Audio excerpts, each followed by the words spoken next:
Okay, morning members, welcome to this morning's Cabinet. Just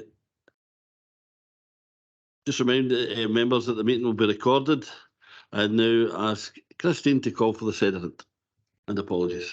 Thanks, Chair, and morning members. So we have Councillor Douglas Reid. Here. Councillor Jim McMahon. Here.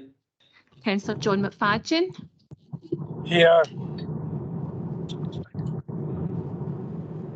Could we just ask members to make sure that their microphones are muted? We're getting a bit of feedback in the chambers this morning.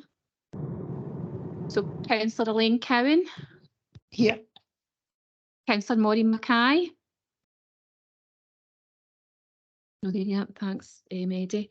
I have an apology from Councillor Ian Linton. Councillor Graham Barton. Yeah. Councillor Barry Douglas.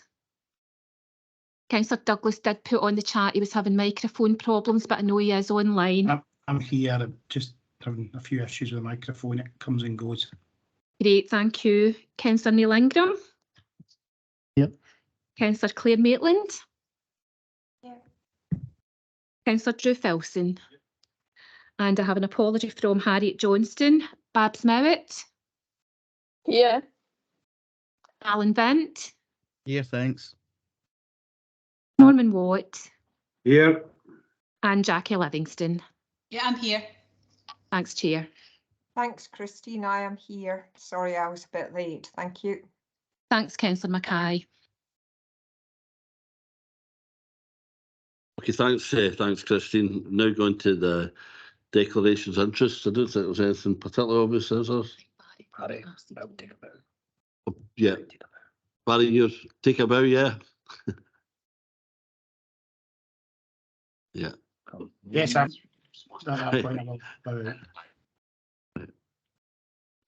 Okay. Anyone? Any others? Okay. Right. Okay, we're going now to item 2E, and that's East Ayrshire performance. And Joe will lead us through that. Thank you, Chair. Good morning, members. This is the penultimate East Ayrshire performance report of this financial year. It's a report that builds on the previous two reports to Cabinet and also sets the scene on the financial balances and the financial service budgets as we meet next week to set the Council's budget for the year ahead. We always start off with the general fund uncommitted balance. That's sitting at around £7.9 million or 2.1%, really close to that 2% bottom limit. And that's because we've used about around £700,000, £800,000 of that balance to meet the in-year costs of the remnant, the last part of the SJCP award.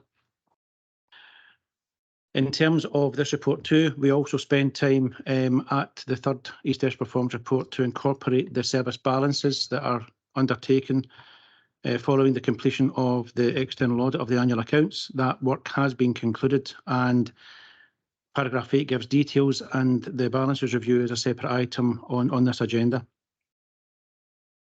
As we touch on the revenue budget at paragraph 10, we begin to set the scene on the financial pressures that are being experienced by service budgets. As I said a few moments ago, it builds on the information in the previous two reports, and we can see that in education, the service is projected to end the year £2.4 million overspent. That's quite unusual.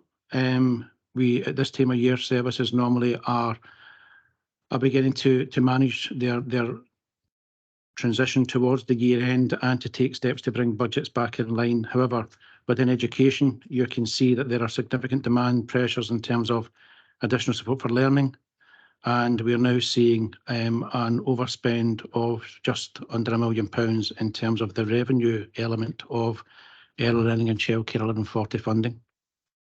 In communities and economy, it's been showed in previous reports, the overspend there of £1.2 million. It's mostly attributable to the waste disposal contract, and members know that that's been mentioned in separate reports as well as the East Ayrshire performance reports. And you also know that as we build the budget for next year, that there's an allocation in that budget on a recurring basis to support the waste disposal contract as we go forward, albeit recognising that that's a contract that's due to be renewed in a year or so's time. And within Ayrshire Roads Alliance, we see that continued pressure around primary and secondary transport. It's around £700,000. The service has done incredible work to try and absorb that pressure this year, and you'll see as we progress through that report how that's been managed. And in health and social care, a bit like the housing revenue account, you're seeing a budget or a service that is being impacted by a whole number of pressures that tells a story all of its own. In terms of health and social care, it's projected to end the year underspent by £2 million, but that shouldn't really bring reassurance and assurance to members, because the pressures being experienced on that budget are such that you can see in paragraph 13 that £3.6 million of costs have had to be absorbed dealing with COVID-19. And in previous East Ayrshire Performance reports, we've spoken about the COVID tail and how it's leaving some services, but certainly in terms of health and social care, it is there, and you can see between costs for PPE and sustainability payments for residential care homes and the like, as well as additional costs now with placements. It's a service that, although showing an underspend because of the money it received at year end from the Scottish Government, it is in itself dealing with sustained pressures which will not go away in the 1st of March and will project and continue through into next year's budget too. Paragraph 14 details the cost of living work that's been undertaken, and that £3.1 million of funding that the Council awarded to a range of areas. When that report was presented to Cabinet, further information was provided, and assurance was given that further information would be given and provided to members through East Ayrshire Performance report. And in this report today, we have a section all of its own on cost of living, but together we also have some further secondary information that's held in the members portal. Paragraph 15 relates to the Cumnock Trust. £10,000 was awarded by Cabinet 3 years ago. The group were unable to use that funding. They are, however, doing work across our schools, and they've asked if that £10,000 could be redirected towards the work they're doing, estimated at £40,000, and ask if they can use that £10,000 towards that.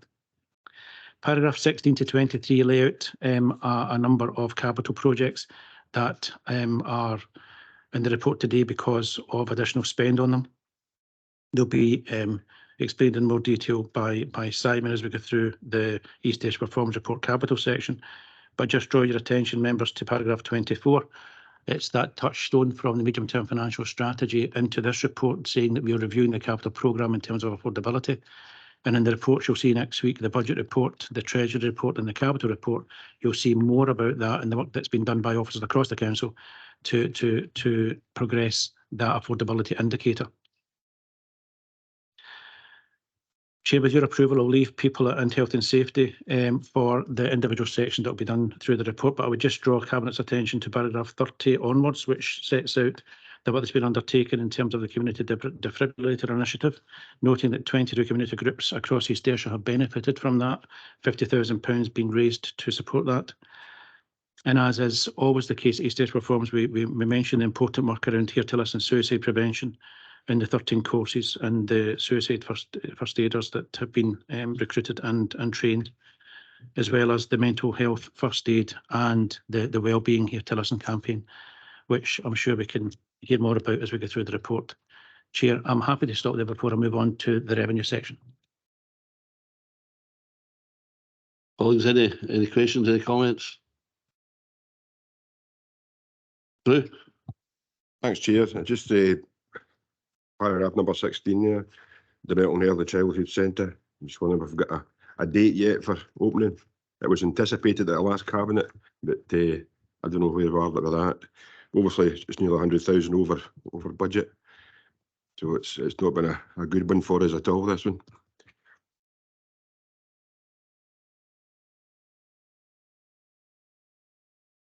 Thanks through you, Chair. So the project's pretty much complete now. We are actually hoping that handover could be as early as this afternoon, but at the latest within the next couple of days. Fine, thank you very much. Jim? So, thanks, Chair. The increase in waste disposal, Joe, I say we'll be taking cognizance of that for the budget coming up. Have we built in anything for potential impact of the DRS scheme coming in August? And how will that affect us?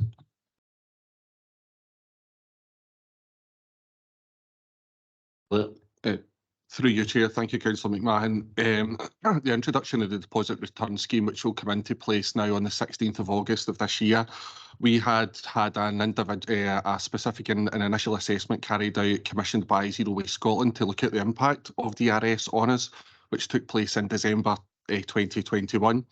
That came back and told us that there would be a negative impact at that moment in time of £216,000, which would be mainly due to the removal or reduction in the sale of our recyclates.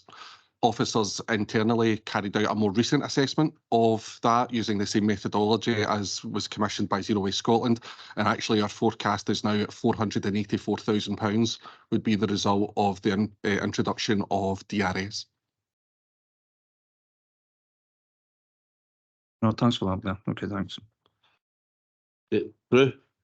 Just a wee quick one, Chair, just to thank paragraph number 30 there, Community Defibrillator Initiative, just to thank David Dons and all his team for all the good work that's going on in the localities, putting these defibrillators into the communities. It's really first class.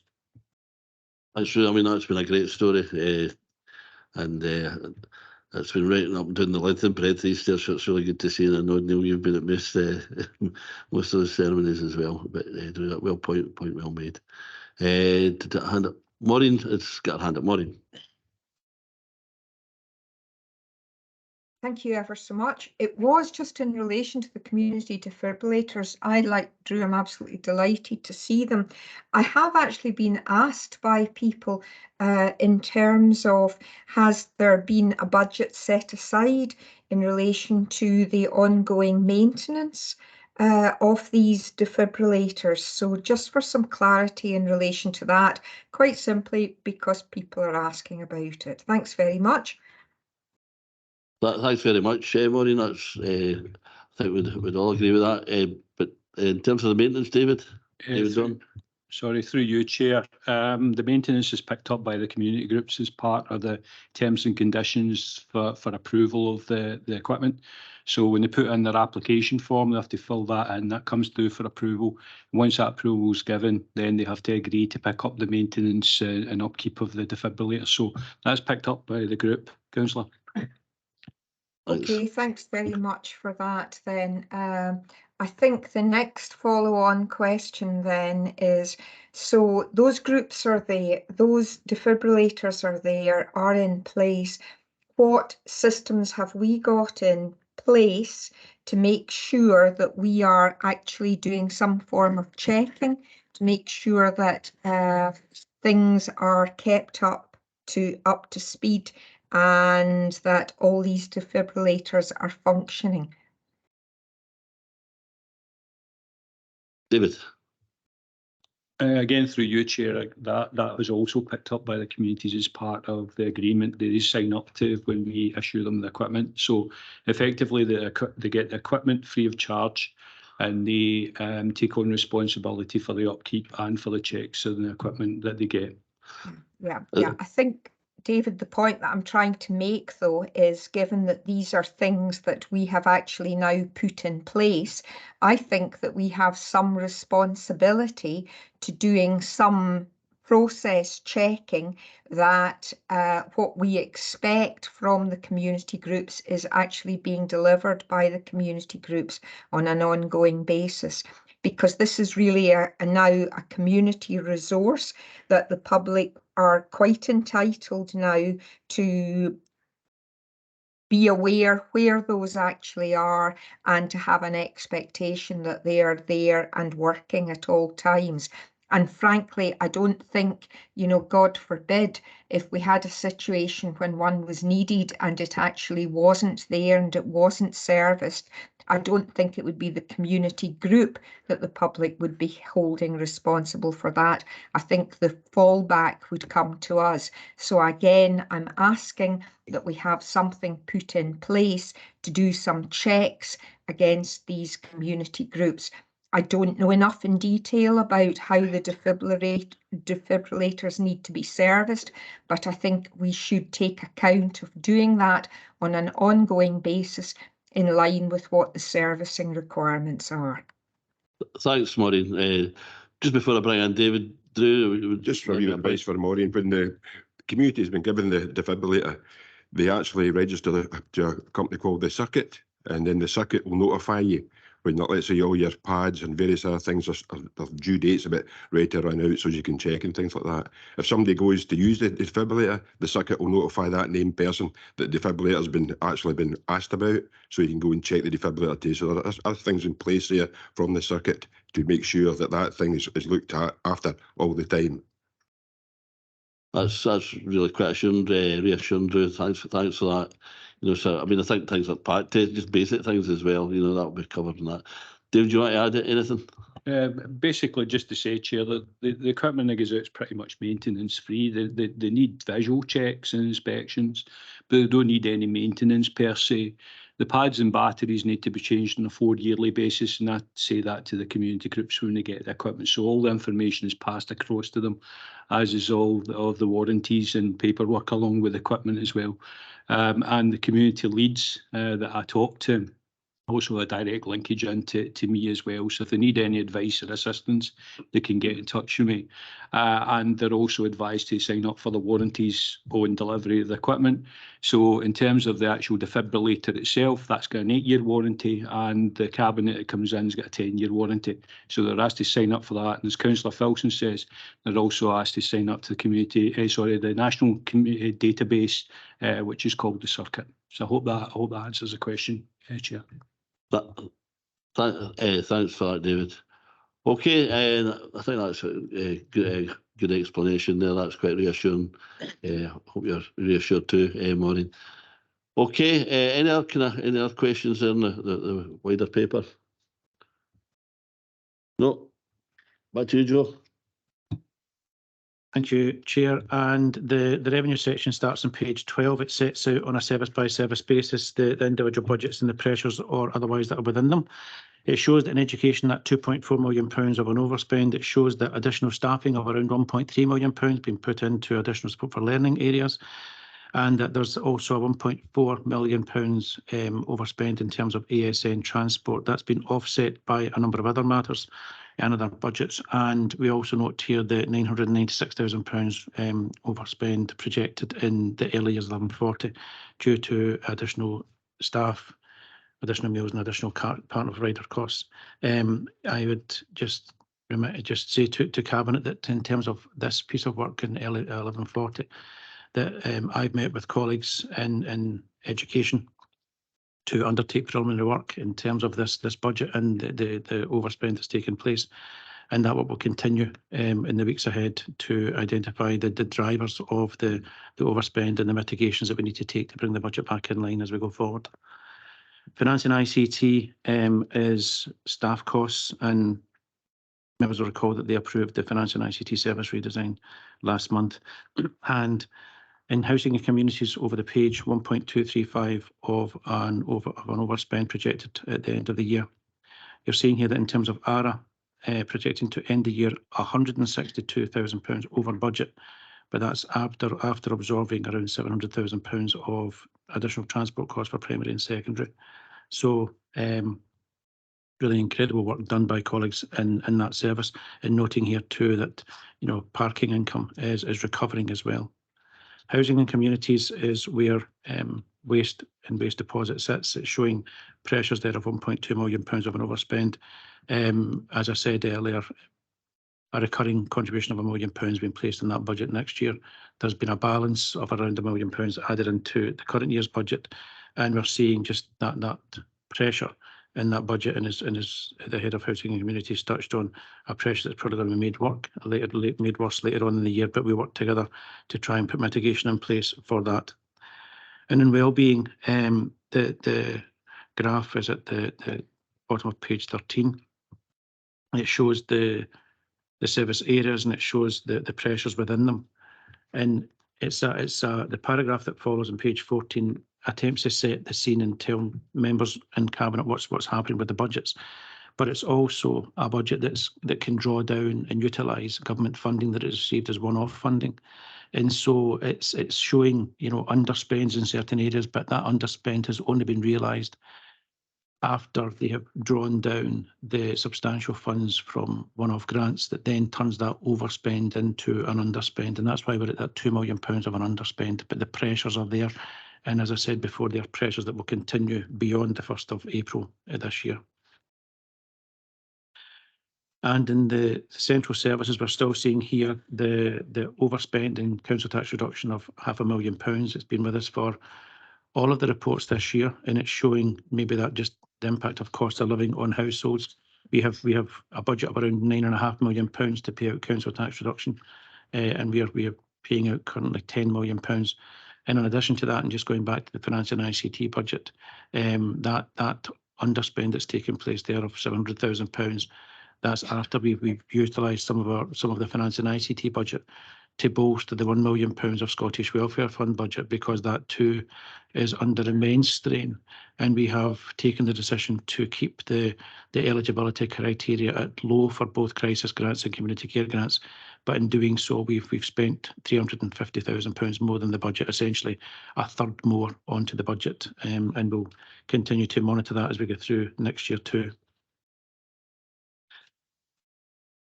Chair, I'm happy to move on to People Equity Fund, if that's okay. Just quickly to note that this is the detail of the individual allocations that have been made by the Scottish Government to head teachers and their management team for Ayrshire schools. It shows that because of carry forwards from previous years, there's around £5.4 million of total PEF spend in this academic year across our school estate. That they anticipate that there'll be £1.3 million not spent at the 31st of March. But remember, colleagues, that's the driver for this is the end of the academic year in June. And of that £1.3 million, the head teachers will have already allocated £600,000 of that towards staffing between that April and June period. And there's currently around £700,000 being used for £730,000 being used for resources. So that's the PEF position, and as we know, it's linked to school improvement plans and to the work that the head teachers are doing in terms of using that PEF funding effectively to reduce the attainment gap. Chair, with your approval, I'll stop there and take any questions. Any questions on the PEF funding? No? Okay, Joe. Thank you, Chair. And moving on to page 21 and to alternative delivery models, and it's here that we list the budgetary implications for Ayrshire Roads Alliance, for the joint East Ayrshire South Ayrshire split, and also for the East Ayrshire Leisure Trust. In terms of ARA and strategic delivery, that underspend of around £700,000 has been with us all the way through this financial year. It's due to vacant posts and the redesign that's going to take place within that service.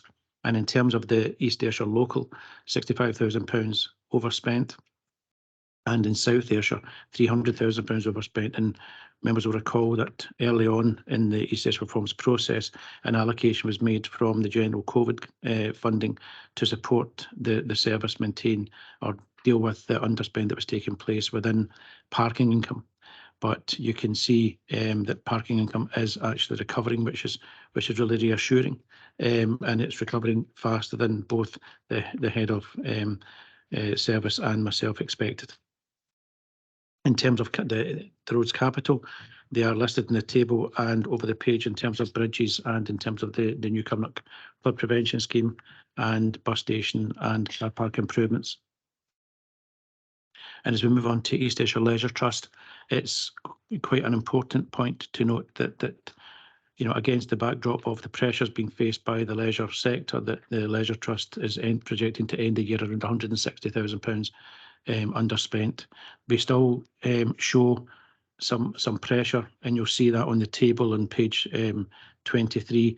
There's underspends in most areas, but the sports development continuing to overspend, and that's where that whole leisure offer in gyms sits. But you can see that the Leisure Trust themselves are taking steps to try and bring that back into line and try and design in both design and decide what the offer of is going forward in terms of gyms. And just moving on finally, Chair, to the Treasury section, begins on page 25. It's showing here the council's debt portfolio and the percentages that split between fixed loans, Public Works Loan Board, and also the variable loans through markets. It's also showing that we had a total investment of £5 million, lowest for many, many years in here, and that's just because we're doing effective treasury management, and it's showing where those funds are held and mostly provide with immediate access in the main. I'm happy to stop there before we move on to capital, Chair. Thanks. Maybe just to emphasise the point you mean in the Leisure Trust, Joe. I think post-COVID is attendances have kind of declined, and we're building things up again.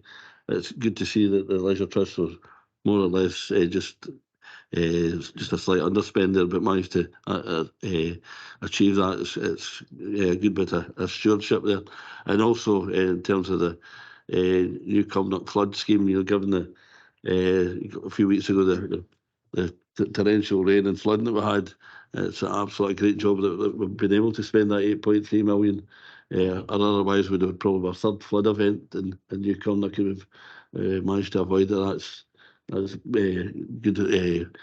Just like to thank Karen and everybody involved with getting that project almost completed. And also in terms, I'm quite astonished in terms of the car parking income that has recovered as much as it has. But no, that's certainly particularly good news at this stage. Anyone else like contribute anything? No. Okay. Treasury, Joe. Capital. Oh, capital. Sorry. Treasury.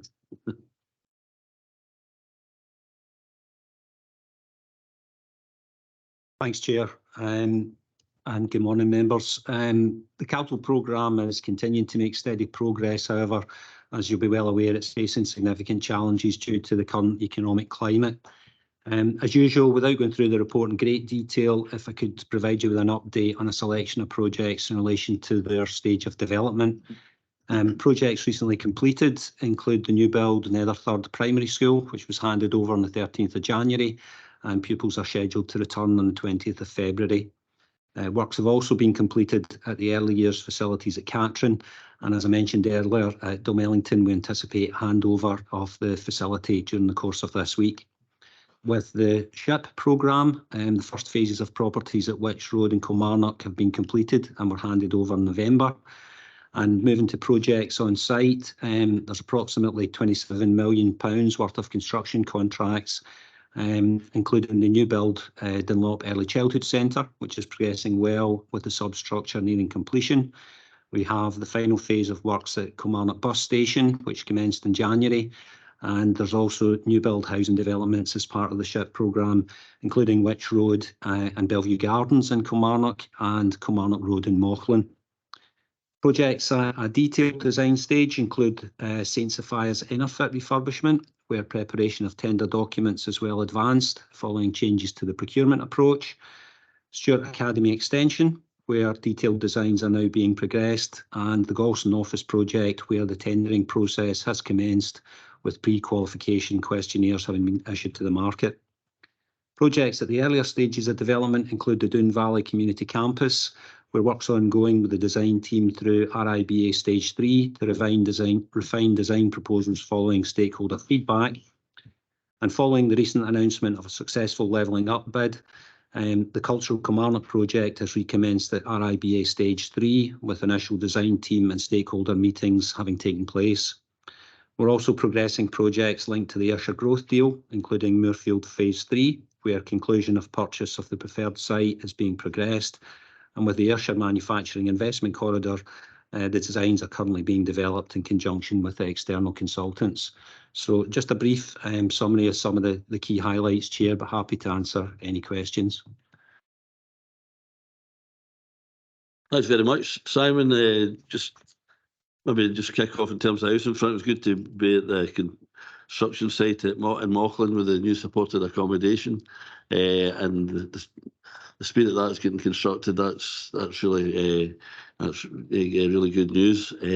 Certainly was there with the local members last week, and also had the pleasure of visiting somebody that's just managed to get a new house in Wicks Road. And they're very pleased with that, and I got a sneak preview, and then I think the design standard is excellent, and hopefully we'll get other members round, and when we're doing a kind of official visit, it's beyond anything we've done as far as I'm concerned, certainly locally, and I'm really quite proud of that development, and hopefully others get a chance for us to see it soon. Any other comments or questions, Jim? Should just comment, Chair. I had the privilege last Wednesday, but in Elthard when all the pupils arrived back in Elthard for Greenmall for their very last day. The euphoria, the excitement was absolutely fantastic. I know what this school means to the community. It's at the heart of the community as well as a community centre, but it's not just felt by the parents and the kids, it's the teachers as well. And what there is, you get the sense of that big homecoming for them, and I really do look forward to the official opening on Tuesday. Thanks, Jim. Maureen.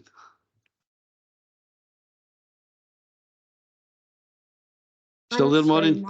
Yes, thanks very much again. It's just to ask Simon, in terms of an update, or Doogie yourself, if you've got any insights in relation to Northwest Kilmarnock School and funding. In terms of the lights, I'm not aware of any news, Andrew. The official announcement was meant to be before Christmas, but we've not heard any further information. My understanding it's still with the Scottish Government to determine the outcome of the bids. And could I ask what the implications of that are for our wider aspirations for the school estate, please? So obviously within the capital programme, we've allocated £50 million at the moment, and obviously the success or otherwise of that project would effectively give us 50% of that funding through a revenue basis. So clearly the split between how much money we'll be able to put into that project and how much money we'll be able to put into other projects, it's clearly going to be dependent on the outcome of the funding bid, and obviously once we know, we'll be able to kind of look at the options and provide further details. Okay, thank you. So just for absolute clarity, Andrew, on that, when we look at the table in front of us, it indicates Northwest Kilmarnock at 32 million. There are obviously other schools listed there. Are you saying that in total the allocation for schools in the capital programme is a total of 50 million? Through you, Chair, the allocation and the bid for Northwest Schools project is a £48 million project, and obviously we would be anticipating we would get around 50% of that through the revenue funding. So the basis of the 32 million was the initial allocation that the council made towards that overall project, which included an allocation for Hillhead. So effectively there's £25 million in the programme for the Northwest campus bid, technically. Obviously the revenue funding is the way the model would work, obviously, which would then mean we would need to review how that allocated within the capital programme. Okay, thanks very much. That's very helpful. Obviously, like everybody, I'm sure we're desperate to just know what the outcome of that bid actually is. Thank you. Thanks, well, absolutely, and hopefully the sooner we hear about it, the better, in terms of the lights funding and others. Okay, any other comments, questions? Okay, Joe, carry on. People, Amanda. Thanks, Chair. Where are you? I'm here. Thanks, Chair. Morning, members.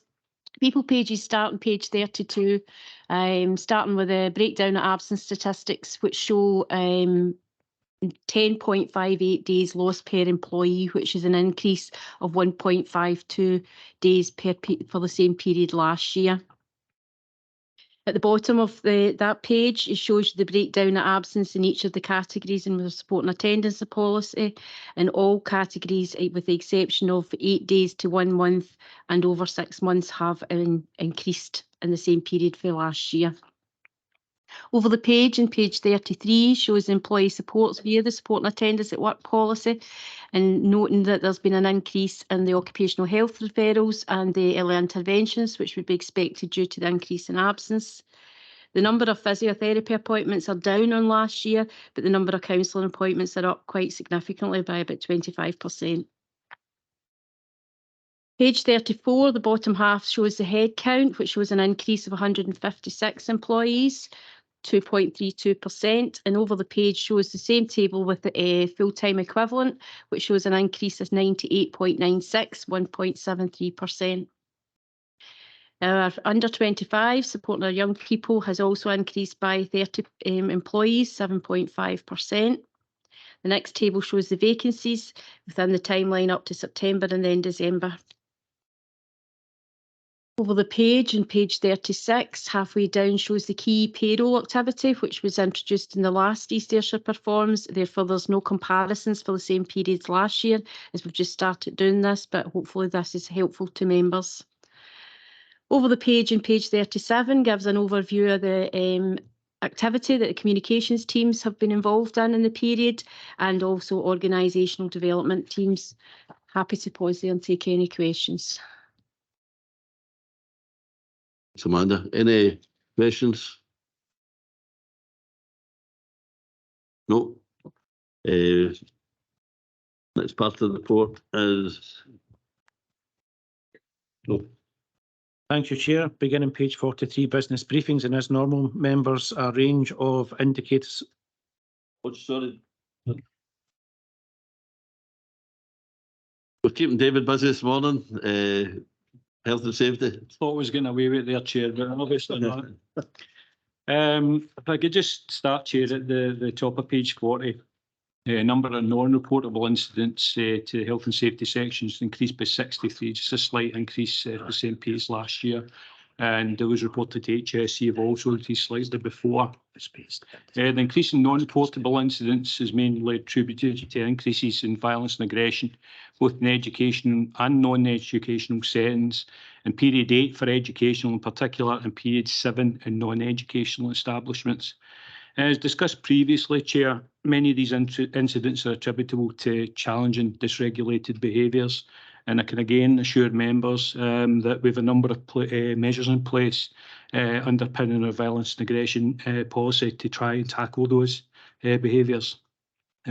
Just moving on, Chair, the incidents are also discussed in detail on a quarterly basis at the Chief Executive's Health and Safety Strategy Group. Page 8, paragraphs 30 to 32 of the covering report outlines the various positive health, safety and wellbeing indicators, some of which were discussed earlier, Chair. This is an ever-moving picture, as you would imagine, and just picking up the suicide prevention work under our Here to Listen strategy. We've now trained 414 people, Chair, in assist suicide first aid.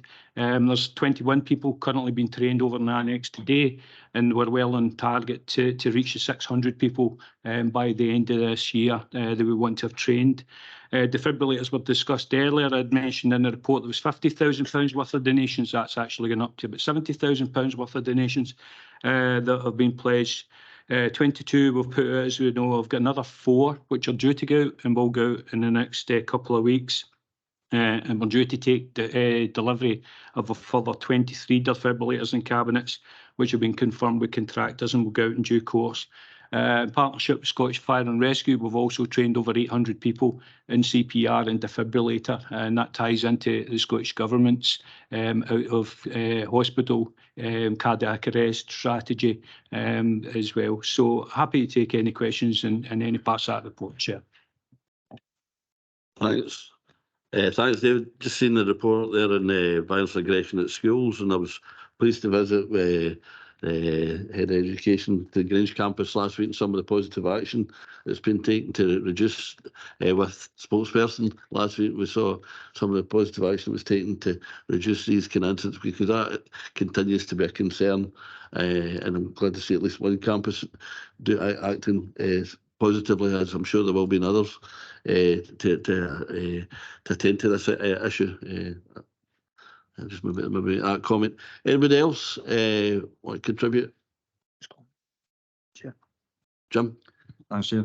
Just a comment on the wellbeing, the mental wellbeing, and the assist strategy, the Safe Talk. I was talking to one of our colleagues last Wednesday at an event, and also on last Friday. At the event on Friday, was called away for an intervention where it was needed again. I think this is him 48 times that he's had to intervene. So that training is really, really valuable, and encouraged to hear it, that we're still continuing it. Some really incredible statistics there, Jim. That's unbelievable. But that's good to see that work being continued, absolutely. Okay, anyone else want to come in? No, as you this time, Joe. It's me this time. Thank you, Chair. And back to business briefings on page 43. As I said a few moments ago, a range of indicators prepared by heads of service for Cabinet's review and scrutiny and challenge. You'll see that in terms of the set at page 43, we have a red indicator, or a indicator that's below target in terms of legacy planning applications, but in house order applications. When you look at what's been written, you can see that that's an improving picture, a really improving picture in the resources that have been allocated to bring that indicator back towards its target. Over the page on page 43, set out a whole range of information arising from the achievement of curriculum for excellence levels. These were published in December 2022 for our P1, P4, P7 and S3 young people. It shows a really improving picture in terms of the attainment levels of our young people, and important that they were here for you today for your information and for your review. Communities and economy, a range of indicators here that's for discussion, and we can see that in terms of just picking up a point in page 47 around housing rent arrears.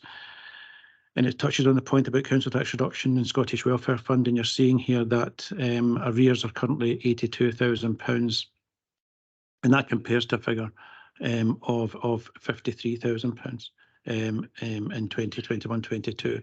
And I think we're beginning to see in this report, but know that members will see this in their wards too, that deterioration of what used to be called disposable income and the ability for people to try and make ends meet. And over the page, in terms of wellbeing, they are as listed as normal, and it's showing just real challenges that our IJB has in terms of trying to maintain what it's doing, support and sustain private sector homes, and at the same time work with colleagues in NHS to support them and support colleagues in acute through the ability to care for people at home. So you're seeing a budget that's under real pressure, and you're seeing a performance that is straining too. And as I said previously, that will continue into the year ahead. Chair, I'm happy to stop there before I begin and take members through cost of living. Thanks, Joe. Any comments on the business briefings, Elaine? Then Drew, Elaine. Thank you, Chair. Just want to repeat the positive messages by Joe, pages 44 and pages 45, showing the significant progress with the ACL data and the reduction in the attainment levels being driven by education. So fantastic work getting done there, and obviously been shown in the outcomes. Absolutely agree. Yeah, that's good. Positive. Drew? On page 43, just the average 10 weeks to deal with the householder plan applications. We're flagging up red there, but the reason for that. David, is that you? It's a slight shift, but the bottom line is it simply reflects fluctuations in staffing levels and also the fact that priority attention is given to the bigger applications, the major developments and the wind farms. So we try and get to them all, but if we have to prioritise, as we all have to prioritise these days, then these wouldn't necessarily be the ones that would be first priority compared to the larger commercial and the types of developments that have much greater significance and much greater positive impacts. So we work our way through them. It's only a slight dip. We continue to manage it and have weekly meetings with the manager and through the team leaders in terms of trying to keep on top of it. But it is overall an improving picture, albeit there's been a slight dip back at the back end of the year. Thanks for that, David. So thanks, David. Anyone else? No. Okay, Joe, cost of living. Thank you, Chair, and happy to take members through this section, noting that colleagues are here to assist. The Council, having noted the pressures that were being experienced by businesses and by households, allocated £3.1 million for the broad heading of cost of living. That funding was allocated across around 17 different parts, and at the time that was allocated, Cabinet was given an assurance that information would be provided through East Ayrshire Performance on the work that's been done, the supports that have been provided, and the costs that have been incurred in relation to cost of living. That's the pages before you today. There are further pages that expand that detail that have been placed on the members' portal. And so, as we go through this report, I'm conscious that we have the papers before us, and members also have the papers that are with them on the portal. As we go through, this paper sets out the funding allocation, the spend to date, and the amount remaining, and asks Cabinet today to reallocate specific elements. The first part of those allocations relate to number 6 and number 7. And this is where Cabinet approved to boost the Scottish Child bridging payments and also provide £100 for families in receipt of free school meals, footwear and clothing, beg your pardon. And as we get approval from Cabinet on the Wednesday, the applications continue to be received. And so when we thought we had asked for enough money to make that happen, we've spent £11,000 more in terms of providing the £100 and £5,000 more in terms of the Scottish Child boosting the bridging payment. We received another 52 applications once Cabinet gave approval for that one. And as we go through the report, we can see in number 9, the support extended to provide warm welcome places. That at an initial allocation of £270,000, spent today 122, 147 left, and approval today to take £100,000 from that and allocate it to other areas within the cost of living template before you. And one of those areas that are seeking approval to take part of that £100,000 is number 10, and the community grants, and that was an initial funding allocation of £350,000, £224,000 spent to date, 126 remaining, and adding today with approval from Cabinet, £50,000 onto that. Number 11 is the same £100,000 allocation, 92 spent to date, and asking today for approval to add £50,000 onto that. And number 10, 12 and 13 do a plus and minus with each other. What it shows in the number part of the pages, and I'm conscious there are qualitative parts to this too, and both on the website too, but in terms of the financial parts before you, we can see that there's, when the £3.1 million was allocated, £341,000 was set aside and not incurred, not spent at that point. So the amount remaining is around £1.5 million plus the £340,000 less the amount of money we've spent on the child bridging payments. So there's from that 340,500, there is 324,100 remaining, as well as the other parts of the other 17 elements that have not fully incurred their spend. And the report today asks for members' approval to take forward that redistribution. On page 54, very conscious that when the funding was allocated, members were very keen to know the numbers in footfall in terms of warm spaces. That's showing there in terms of the top of page 54. We then go into various themes around food and well-being and in business. And in terms of food, members can see here both the meals provided and the impact it's had in terms of uptake levels for primary and secondary free school meals. And in terms of business, we were always aware as a cabinet, when cabinet met, that whilst there was pressures and financial pressures resting on households because of cost of living and the whole gambit of pressures that are contained within cost of living, that business community and East Ayrshire business community was also feeling the strain and the pain of cost of living. And so the information at the top of page 55 gives details of the work that colleagues in economic growth have undertaken to support our business communities in a number of ways. The subsequent pages give details of the communications update and the work that's been done to make our households, our individuals and our business communities aware of the allocation that was made by Cabinet. I'm happy to stop there, Chair, and take any questions. Thanks, Joe. Obviously this is very kind of new to us in terms of the strategy, and with given a broad ambition, as you said right at the start there, to help business and households survive the cost of living crisis. And we know that it's been welcomed by communities and community groups, as they've been really part of it's collectively our communities have rallied round to support people through this crisis. Obviously we've had evidence, anecdotal and otherwise, and there's in the paper here about in terms of footfall. Can I ask just in broad terms how we're continuing to monitor progress and effectiveness of the spend, and how we are seeking to refine and improve as we go on, because obviously this is new to us, and how we can continue to make progress and make sure we get the money and into the right places that it's targeted, so as that the people most in need get the assistance that we're trying to do and trying to achieve, and work with our communities to that end. Kevin. Through you, Chair, thanks. We have a very regular officer group meeting to review the investment that has been set aside for cost of living. We look at the various different areas working across the partners and services in this delivery.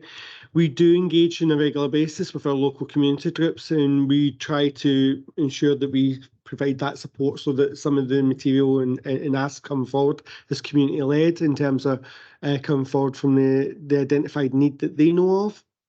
We monitor it and try to see that we make sure that there's a spread across the authority, looking out for cold spots that may appear within the authority, and that's why some of the material that we now have on our website has that range of geographical spread in terms of the mapping exercise for the likes of support round about our larders and our warm spaces, working alongside Annika and her team within East Ayrshire Leisure to ensure that there's as lesser duplication as possible.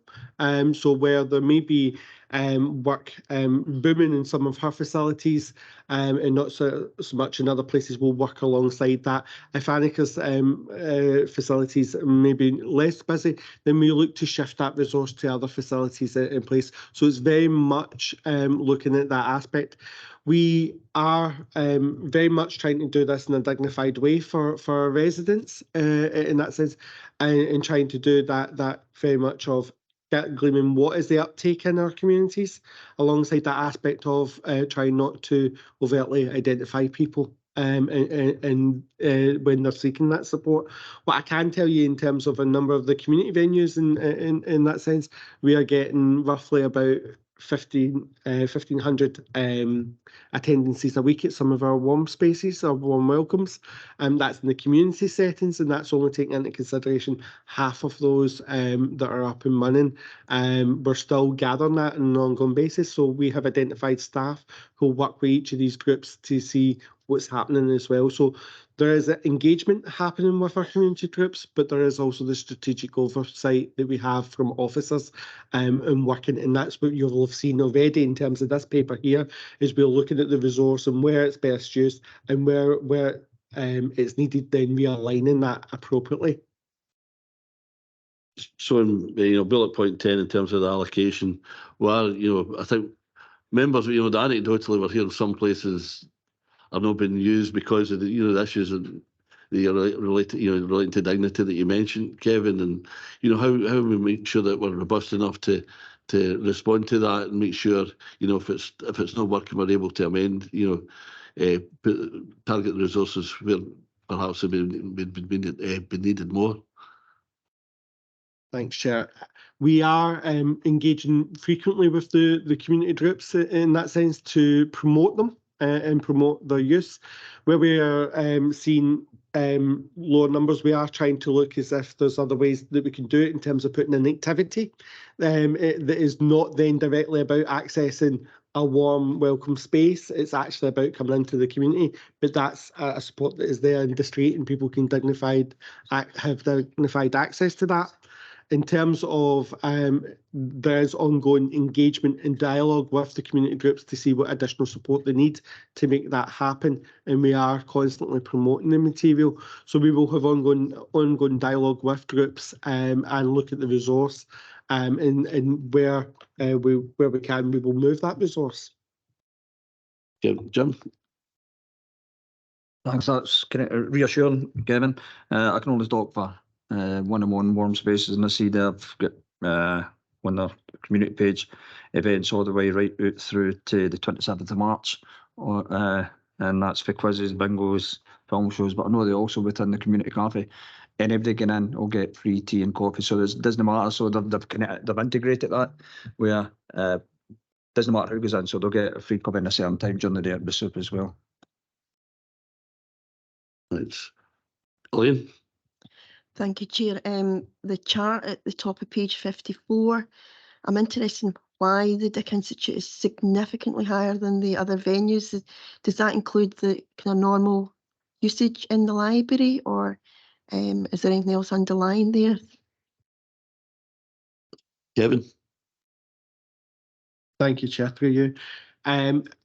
I don't know the specifics around about why such a draft, but what we can say is that not all of our libraries are open for the same amount of time either.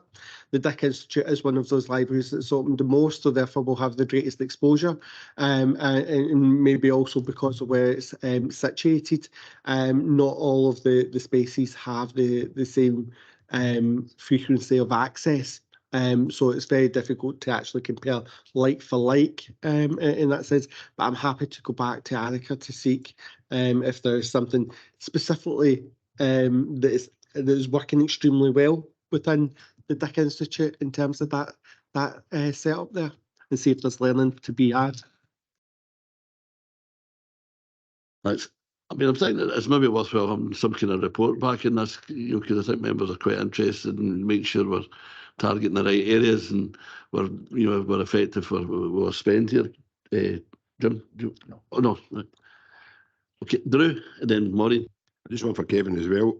On that graph there, I see Doon Valley Leisure Centre, nothing at all there, but I wasn't aware that Doon Valley Leisure Centre had a warm space. I know about other ones in the community, Ken, but not the Doon Valley Leisure Centre. Can you easily be updating that, Kevin? Through you, Chair, in terms of some of the spaces we're coming on at different stages, so that may be a brand new one, but I can ask about the specifics around about that. I know that what we're trying to do is integrate some of this work into the spaces that are there in terms of reception, so that they'll be there longer term. Some of this is stuff that Annika has done regardless in terms of this effort and trying to take this approach within some of her venues. In that sense, so it may be that it's just new on board. I will seek that additional. That's right, Kevin. Thank you very much. That's true. That's good. Maureen? Yeah, I am looking at some of the figures that we've got access to on the portal, and some of them, I have to say, are giving me some real concern.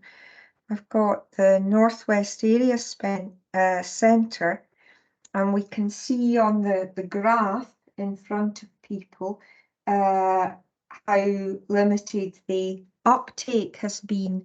I've got that actually registered as 2 visits, and the total spend was £9,732. You know, that's has to be a real area of concern.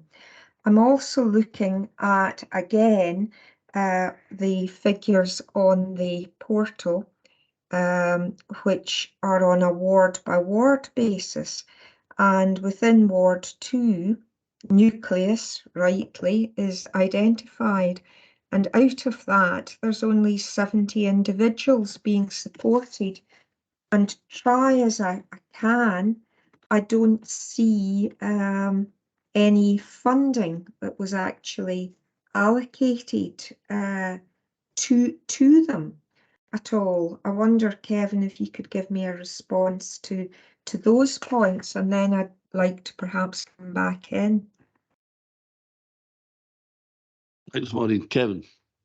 Through you, Chair. In terms of the support to individuals within the Northwest Centre, there's frequently different people coming through.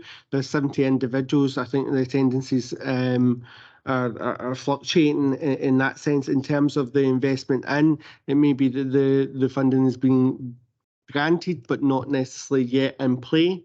In that, I'm happy to look into the specifics in terms of that aspect and revert back to Councillor Mackay in terms of that aspect and look at that. Some of the costs may not necessarily be directly about the establishment of that warm space as such, but some of the utility costs, etc., associated with creating it. So I can come back with more specifics round about that particular case that is raised for Councillor Mackay. Kevin, I'm just giving you that as an illustration now. I know that what we are committed to here, and I certainly was supportive of allocating the funding there. I'm not happy with what I'm seeing, and I have real concerns about what I'm seeing here. I mean, you know, and we must make sure that we're not conflating the Northwest Area Centre and Nucleus. These are 2 completely separate areas. The Northwest Area Centre, where we've spent 9,732, has got the number of visits that have actually been registered is 2, not 72. Thanks, Maureen, just I think Councillor Cowan is Elaine's agreeing with you. Just on that point, Elaine, do you want to come in? Yeah, I believe Maureen's correct. I also have concerns that perhaps the Northwest Area Centre is getting confused with the Nucleus Centre, which is the former On-Thank Community Centre. So it may be worth Kevin picking that up offline. I know on their website, and I meant to mention this to Kevin offline, there has been some confusion with the contact details that we're listing on our site. I know that's just a minor thing, but certainly it shows there might be a wee bit of confusion there over the names of those 2 centres within Ward 2. Thanks, Elaine. If I may come back, I think that supports what you're saying, Maureen. Yeah. Sorry. Again, I think just to express my concerns, and please, you know, I really do want to make sure, and I'm sure we all do, that what we're doing is the money that we have really allocated, we need to make sure that that's going in the right way to give people the help that clearly they're evidencing actually there. Auchinleck Boswell Library is again another 9,471 and 1 person there. Cumnock Library, 9,471, 7 people. We then come on to Galston Community Centre, 11,263 and 2 visits to date. Now, I have to say, and with the exception, and Councillor Cowan's already pointed it out, with the Dick Institute, it's the only one that gets into triple figures for any visits to date. Now, you know, that's a real concern given that what we've spent is out of this pot, 122,600, £565. Now, clearly some of the areas that we identified and we flagged up, there has been real positive uptake. Joe has actually talked earlier in the report about other funding in terms of Scottish Welfare Fund that, you know, are experiencing real pressures. Is there not a further opportunity for us to look overall and actually, again, one of the topics that I always said all of the way through here was my concerns that as we went on through this cost of living crisis, we were going to experience more and more demands and more pressures that we didn't at this stage quite understand where they were going to be from. Does this report not give us the opportunity to actually do a pause on where we are at the moment, to have the opportunity to revisit and further explore this? And I'm aware that not everybody necessarily has the portal figures in front of them. But again, I think that those are quite surprising when you actually start looking at that in terms of breakdowns of venues offering support. In Ward 2, Nucleus is listed as one with 70 individuals. In Ward 5, Shortleys Community Association is listed as one venue with 47 individuals. Now, folks, it's not that there is not need across all of the 9 wards, but these are certainly 2 wards that I'm sure you would all share with me an expectation that there will be real need within these wards, and a real surprise that we are not seeing the reporting update. There's something here that rightly, because it's been expressed, it's a new area of work for us, to me just isn't quite, we're not hitting the nail on the head with it. And I wonder if there is the opportunity for us to look again at where we actually are. Thanks, Maureen. No, you make that point really well. I mean, I think you're right at the start. We were worried about stigma and issues, you know, but we're quite anxious to make sure that our communities benefited.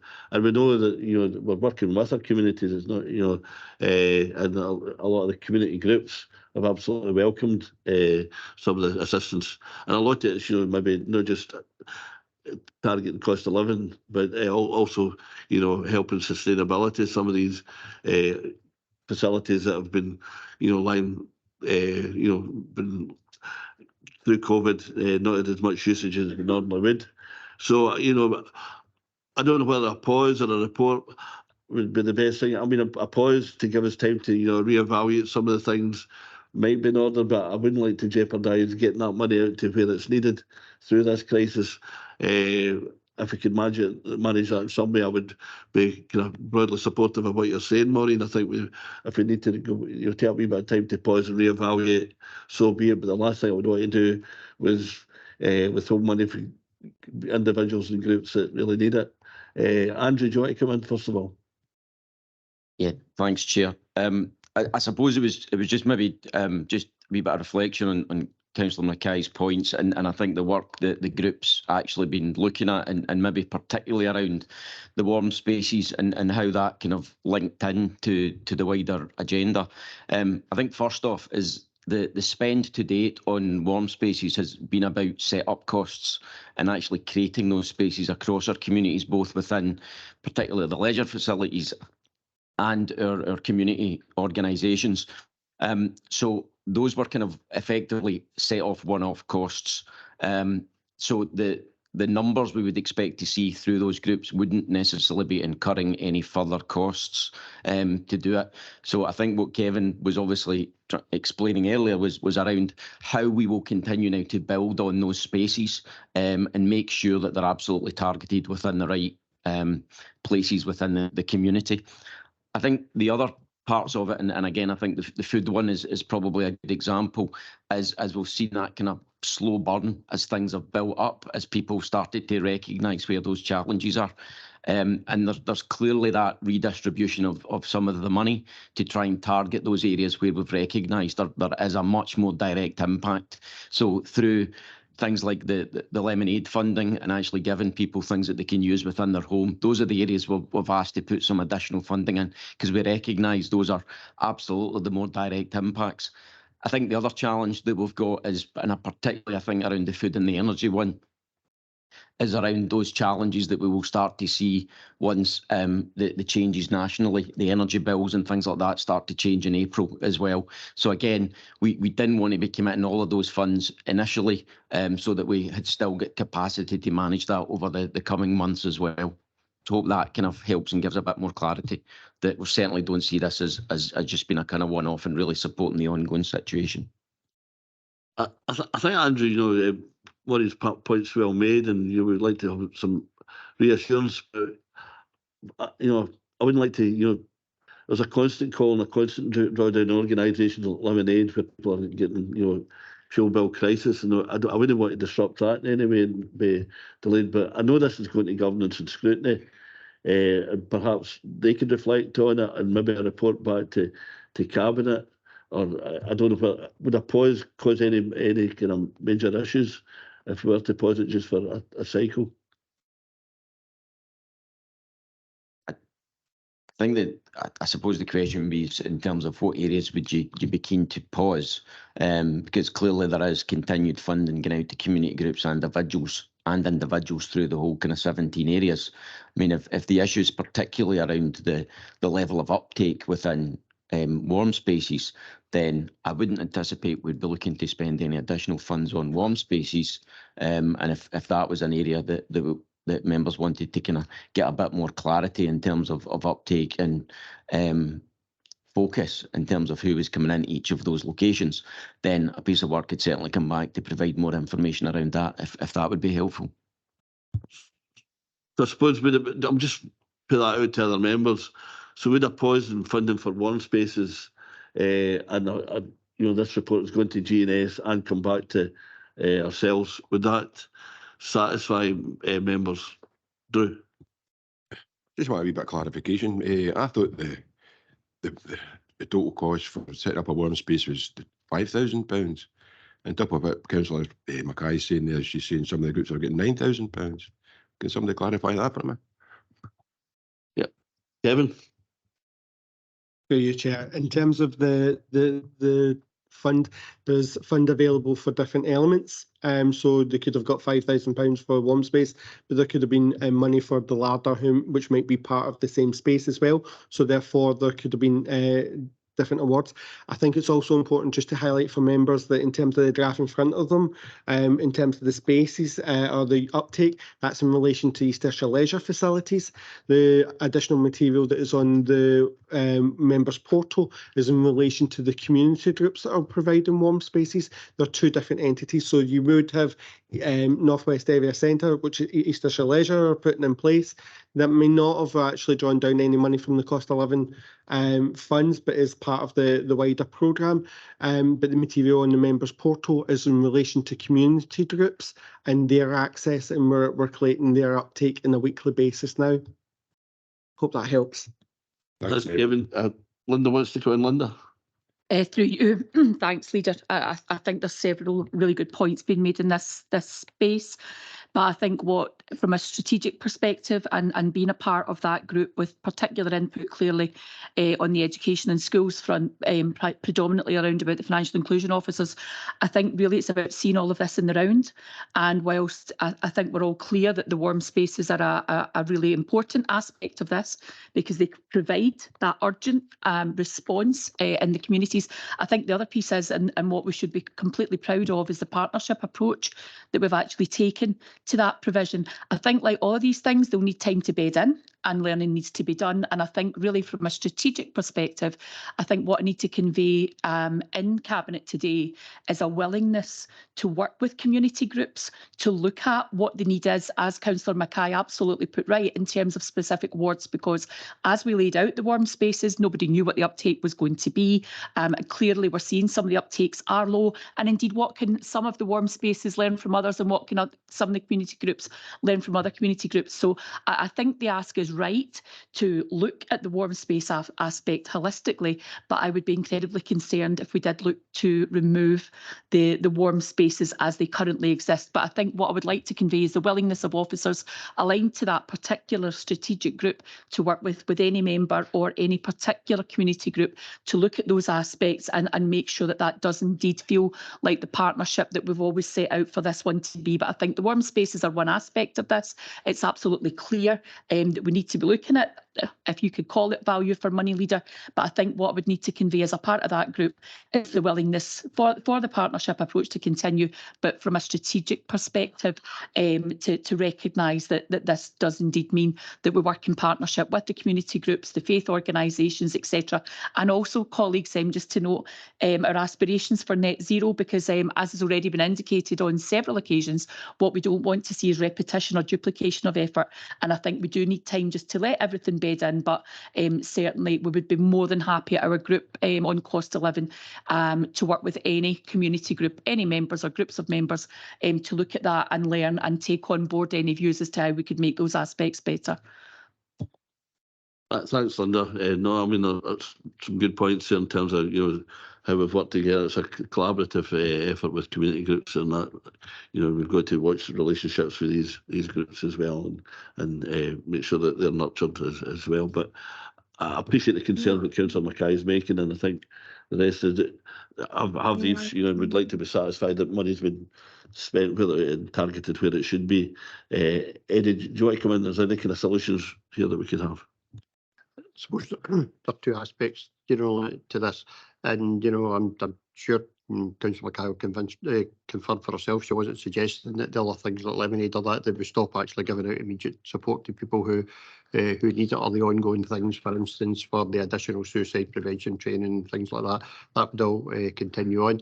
The paper itself recognises that we've learned from the implementation, and actually talks about, shifting £100,000 focus out of the, the warm spaces to other, priorities. So it does that already. I think, members asked for a level of detail, and that level of detail is on the portal. And, members expressing, concern or inquiry about some of that is perfectly legitimate. As we know, the whole of East Ayrshire Performs actually does go on to governance and scrutiny for further scrutiny there. And, if, it's Cabinet's wish that governance and scrutiny have a particular focus, on some of the issues around this section of the paper, then I think that's a legitimate ask to the Chair of Governance and Scrutiny, to have a look at that. If we were going to look at any area, like, for instance, warm spaces that we were, want to, with the small balances, because there's, clearly there's a spend, there's £100,000 recycled, so there is a small balance. But if we were going to ask that there was, no spend in that just now, I would obviously ask for an exception for the Head of Housing Communities and Deputy Chief Exec in terms of any particular issues that they had to deal with, to have that delegated authority to do that, in terms of any particular issues in the middle of that, pending, any consideration by Governance and Scrutiny Committee. Yeah, I mean, I'd be quite happy with a recommendation around that, and with a a more detailed report come back to the next cabinet within as soon as possible. Could we have something like that within 4 weeks or 2 weeks? 4 weeks.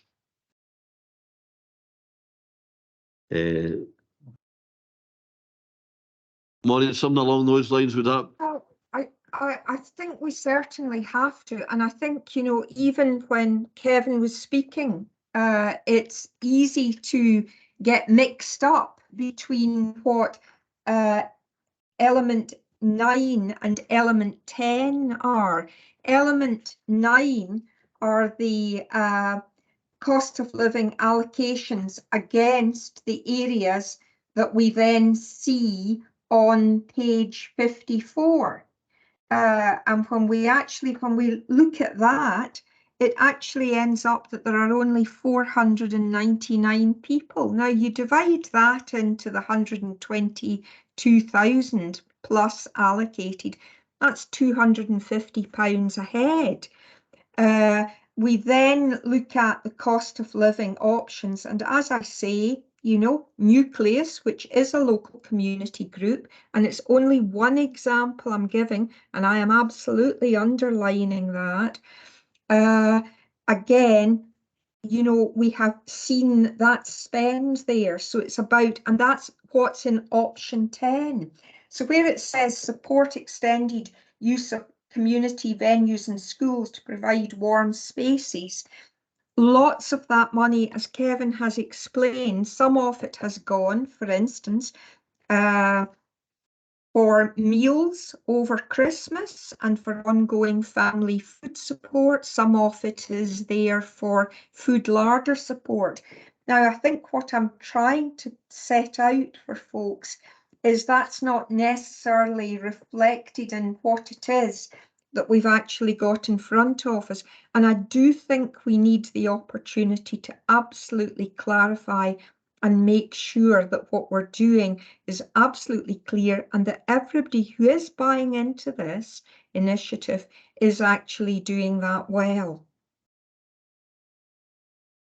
So certainly I would welcome the opportunity that we have a report back, but just as Chief Executive has said, I am not in any way looking to suspend any funding across elements which are actually operating well and effectively meeting people's needs at this moment. But again, I need to stress there was complete support for the £3 million, but you know, once it's gone, it's gone. So we really do need to ensure that we're getting the very best out of it. So thank you. If we can have some elements suspended and a report back, I'll be well satisfied. Thanks, Maureen. No, I think we'd all want to be satisfied that, you know, the £3 million is, you know, it goes to places where it's most needed, and you know, if that takes, you know, some kind of review, and we task GNS with having a look at it and getting the report back with the caveats that they had added. I'd be quite happy to add that to the recommendations. Okay. Okay. Any more in cost of living? No. Complaints? Thank you, Chair. The beginning page 58, it shows the number of complaints received in this quarter since January, and it shows also those split by stage 1, stage 2 and escalated complaints. It shows the 33 complaints split across various headings and across services. And page 59 shows the average time taken to complete complaints, slightly higher for stage 1 and lower for stage 2. It shows the learning from the complaints across different services, including my own, and the work that's been done to minimise and mitigate the complaints, albeit noted at the top of page 58 that the number of complaints we've received this year is less than previous years. Moving on to risks on page 61, noting that the corporate management team reviewed the risk register a few weeks ago. There are no new risks that have been added, nor have been any risks have been recategorised. And just noting in terms of the first one, very aware of the budget that's to be presented to Council next week and the challenges that are contained within that process to get the budget completed. Things remain very alive at the moment, particularly around pay awards, and colleagues in finance and ICT, supported by colleagues elsewhere, modelling the impact of the most recent information that's available. It then talks about the economic climate, and we know that that's deteriorating, and the supports that have been put in place here and elsewhere to support people through that will remain. And demand for services, and we're seeing that, you know, that £3.1 million of cost of living, but we are also seeing, as we noted in the 18th of January budget update report, as well as financial pressures and increased demand, we are beginning to see an expectation that the council will try and support wherever it can, be that through council tax reduction, Scottish Welfare Fund or other processes. So additional pressures coming on to the council as we go forward. Chair, I'm happy to stop there. The recommendations for East Ayrshire Reform, albeit recognising there'll probably be an amendment, are sitting on page 3 at paragraph 3.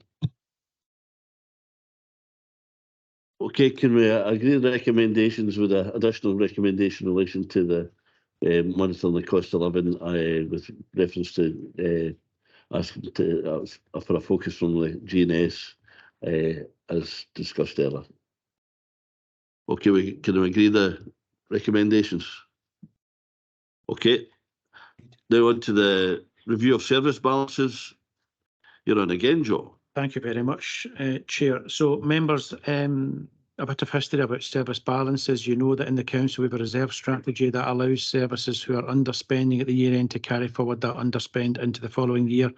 Where a service overspends, and that's the point I was making in East Ayrshire Reforms, then that becomes a first hit against next year's budget. It allows for significant and strategic financial planning, and it's been with us for many years. As part of that process, though, we do recognise that service balances need and should be reviewed, and we make that coincide with the conclusion of the external audit of our financial statements that's undertaken last year by Deloitte.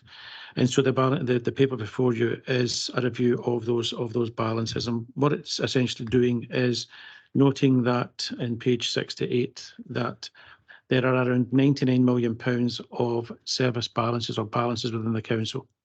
You know from previous discussions in where the money goes and in your individual groups and also previous East Ayrshire performance reports that a fair number of these balances already have a call against them. In the capital fund, for example, that's £17.9 million. That is receipts from sales of land or sales of our properties. That has to go into the capital fund, and that can only be used to pay down debt or to incur new debt. Housing revenue account that 20.805, and Cabinet's very aware of the reports that came up to Cabinet in November that set out the strategic plans for housing going forward, and within that balance of 20.805 needed to support the housing improvement programme and the strategic housing improvement programme going forward. We have in here the £9 million of uncommitted balance, and then we also have the service balances at £47.785 million.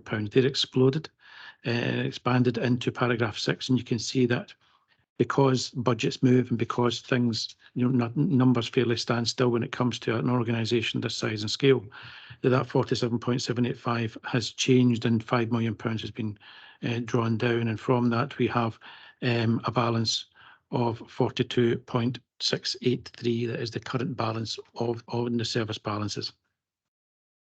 We split that to show the amount of that £42 million that is uncommitted and the amount that is committed, that 40.099. And it's that 40.099 that has been reviewed as part of this process. The service balances are attached to the paper and begin on page 71, beg your pardon.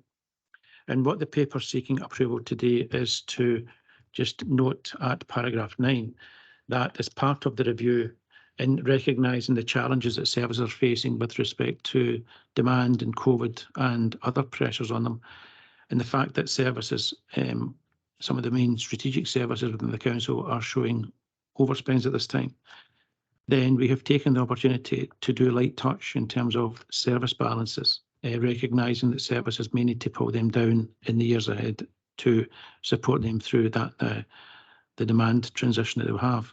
And so instead we've looked at in more detail those service balances, those central balances that we held.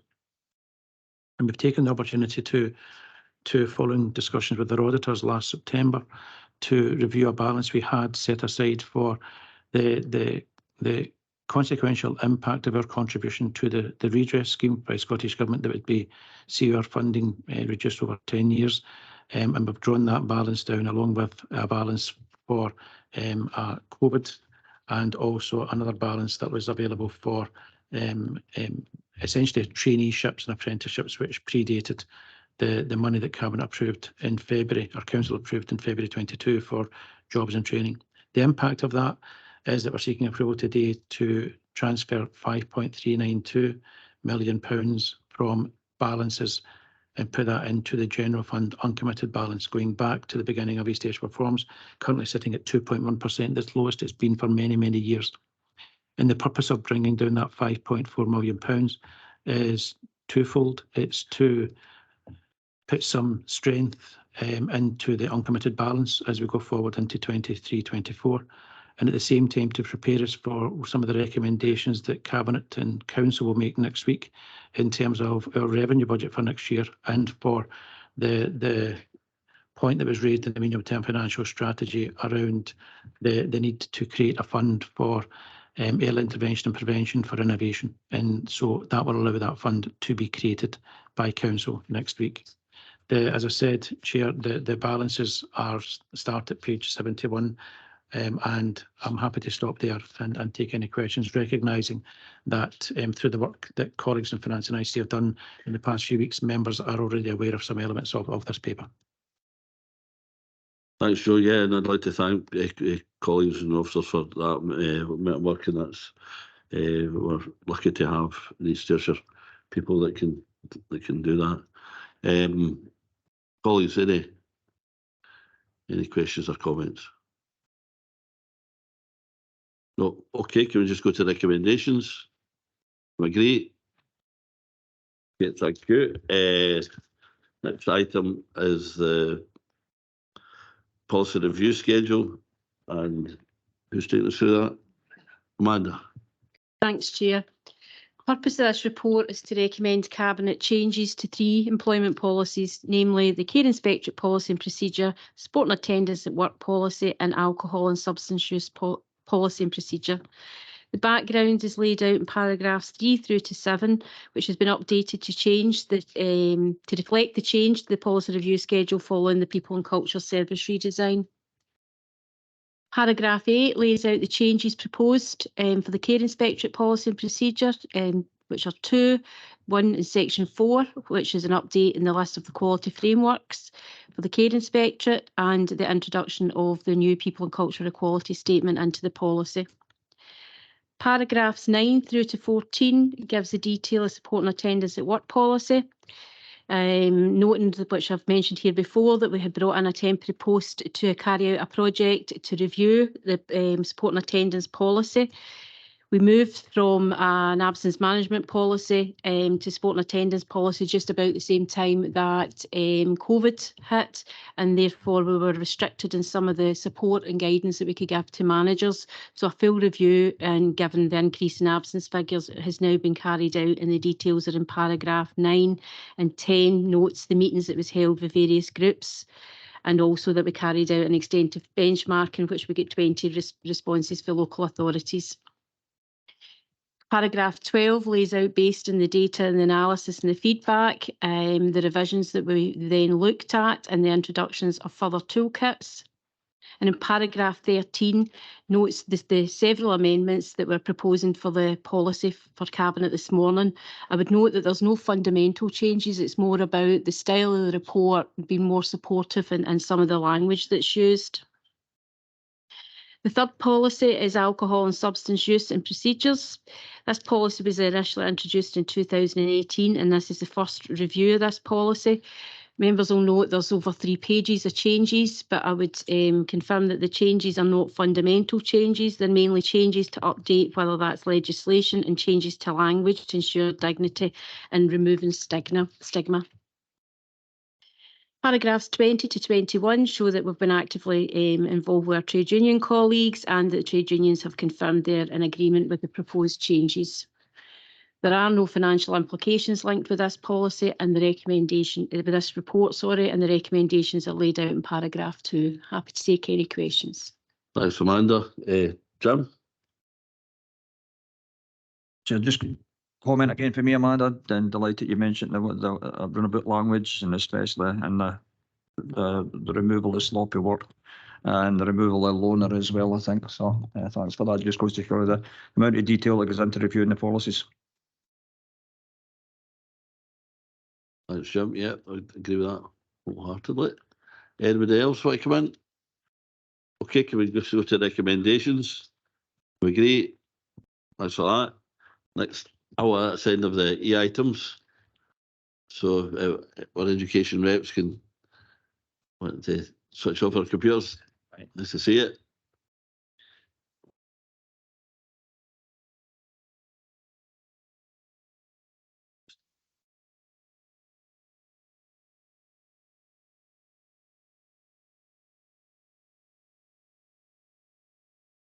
Okay, we're on to item 5 now, and it's auditing best value. And Ian Tufflesey, take us through. Ian. Thanks, Chair. Morning, members. The Accounts Commission published its new Code of Audit Practice in June 2021, and with the Council's new external auditors, Audit Scotland, now in place, and as they will be using the new code as a basis for their audit work, we've taken the opportunity in this report to provide an update on the new approach to auditing best value, a note of those councils that will be subject to Controller of Audit reports in the first year of the new arrangements, and a summary of the areas that will be the focus of best value audit work in the Council by Audit Scotland in 2023. Chair, the new Code of Audit Practice describes the high-level principles-based purpose and scope of public audit in Scotland. It replaces the code issued in June 2016 and comes into effect for audits of financial years starting on or after 1 April 2022. Accounts Commission's approach to best value auditing requires auditors to assess and report on the Council's performance in meeting our best value and community planning duties.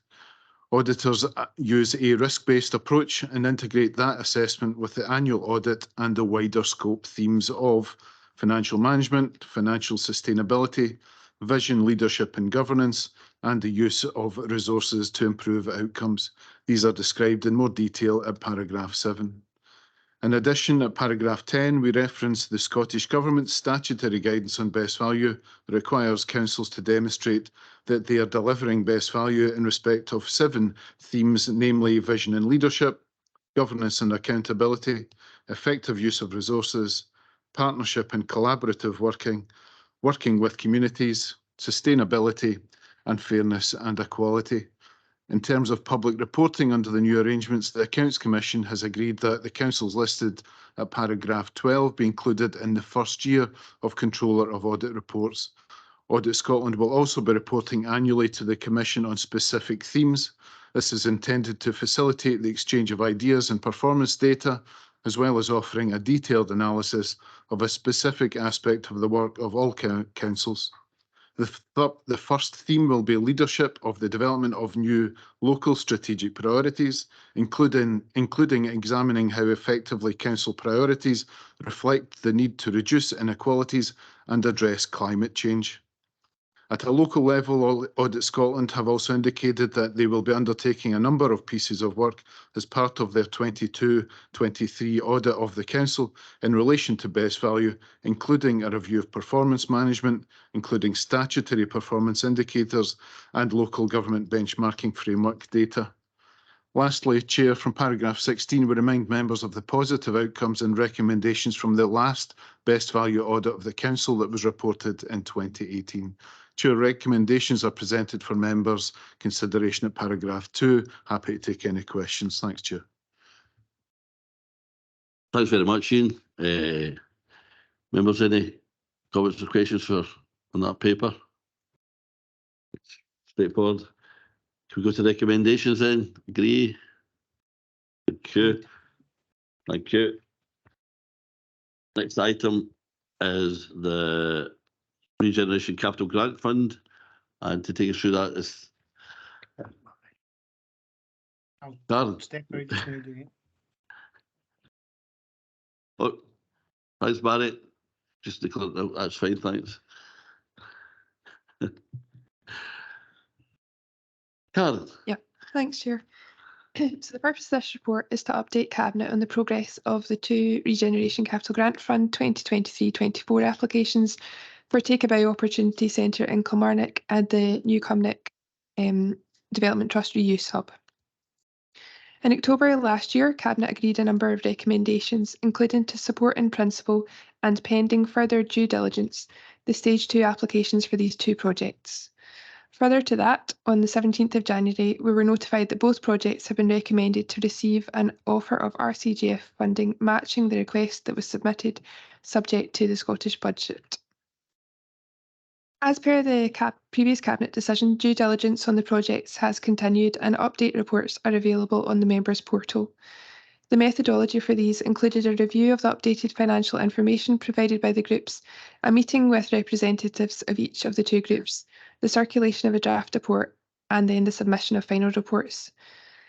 It should be noted that both projects are awaiting the outcomes of applications from other funding streams, and the due diligence is produced on the basis of these being awarded, but will continue on this basis.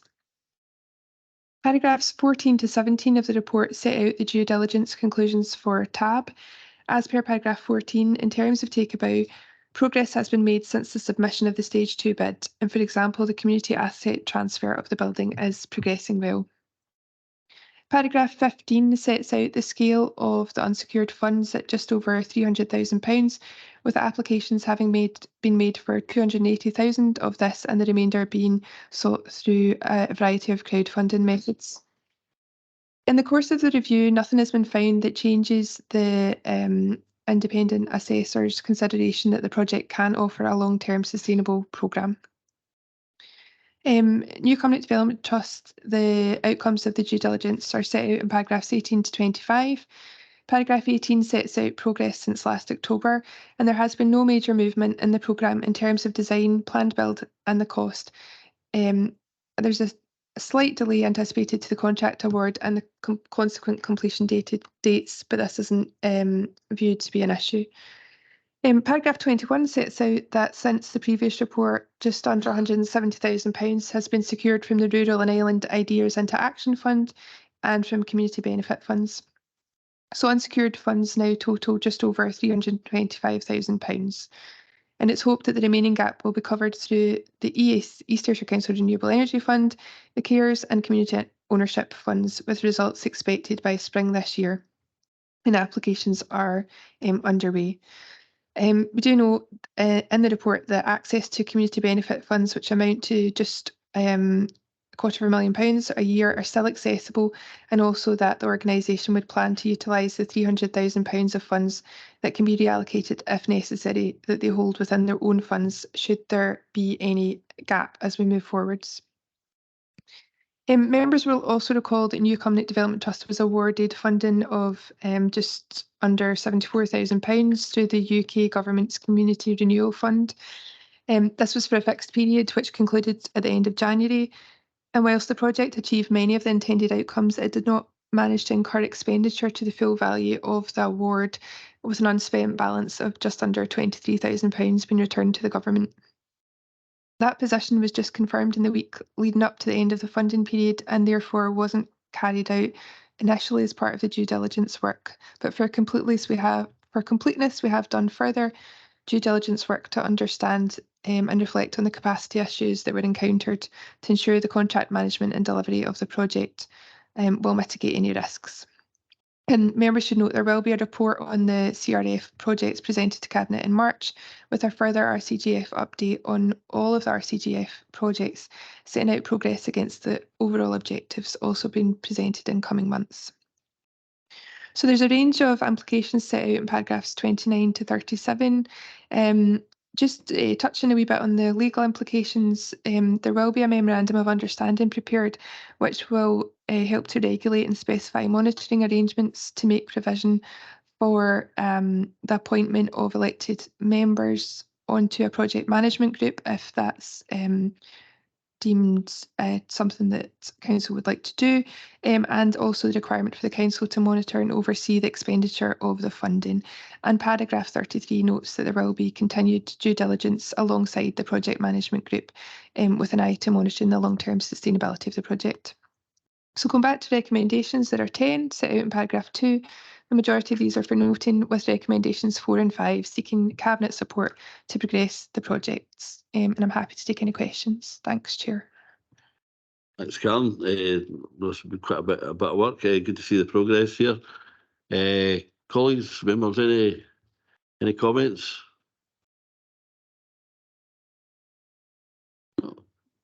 No, just keep doing the good work. It seems to be making a good bit of progress. Can we therefore agree the recommendations? Okay, thanks for that. We'll get Barry back. It just gives 2 minutes.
You back, Barry?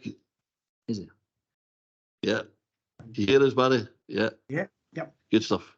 Right, okay, straight on to item 7, and that's the development of a local authority flight scheme under Eco4. James Lally.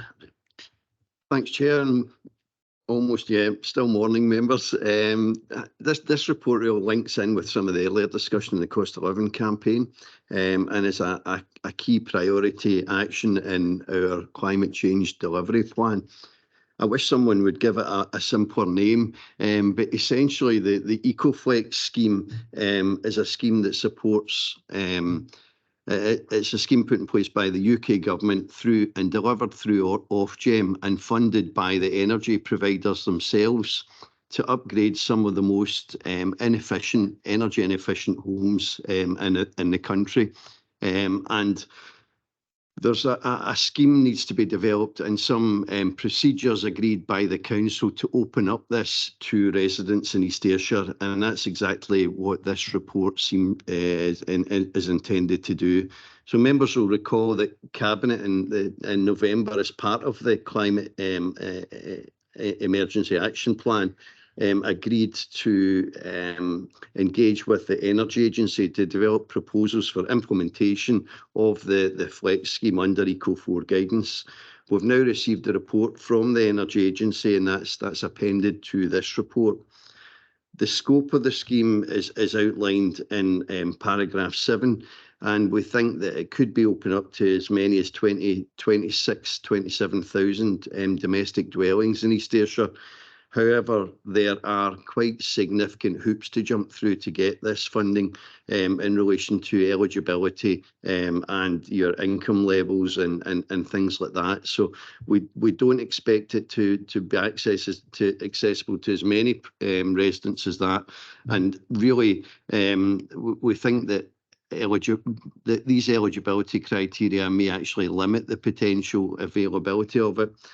So what we're looking at in terms of developing the scheme is a delivery model that would see the Energy Agency deliver the scheme on our behalf, and the report sets out the arrangements for that. We're looking at a model that would use an improved contractor and improved installer list to administer or to help give reassurance to anybody participating in the scheme that they're going to get a good level of service, and that the amendments and changes to their homes will be delivered by competent contractors. And that will be monitored closely by the Energy Agency to ensure consistency and give that reassurance. The scheme also seeks to minimise the financial and reputational risk to the council. It's a self-funded scheme that would be funded by an application fee of £69. And that wouldn't be paid by the applicants. That would be funded through the contractor's application and included in the payment from the energy company itself. So it's at no cost to the resident and at no cost to the council. In terms of lead generation, the eco installers and the approved installers generate their own leads, and they will do that through various organisations, and they will target the areas and the homes and the energy and efficient homes within East Ayrshire that would qualify for that. We also, through the council's own cost of living campaign and our money advice and money advice and management arrangements, and through our climate change communications, will promote access and availability of this scheme. It is quite, for those that actually are eligible, the financial benefits are quite significant. It could be many thousands of pounds to put in the required changes to bring their homes up to a C rating in terms of energy efficiency. So we really are keen to promote this to as many people as possible. In terms of just one aspect to highlight in terms of the legal arrangements and procurement arrangements, our contract with the Energy Agency actually expires on the 1st of June this year. And we are actively in negotiation with to renew a contract, and we're looking at options under Scotland Excel framework to do that.